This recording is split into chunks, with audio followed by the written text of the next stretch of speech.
राहुल भैया के बड़ी बड़ी सम्मान मिलल और सब कलाकार के सम्मान मिलल।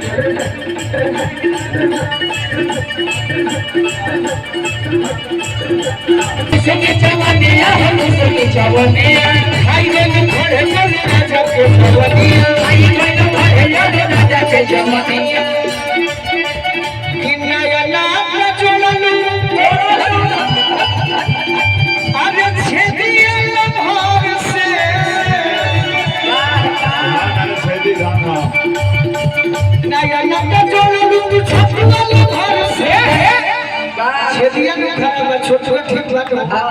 दोनों भाई नया नन्ना जोड़ा लो अरे है जब हम मिला भर से दादा भगवान खराब बनाना ठीक करे कल तो हर कौन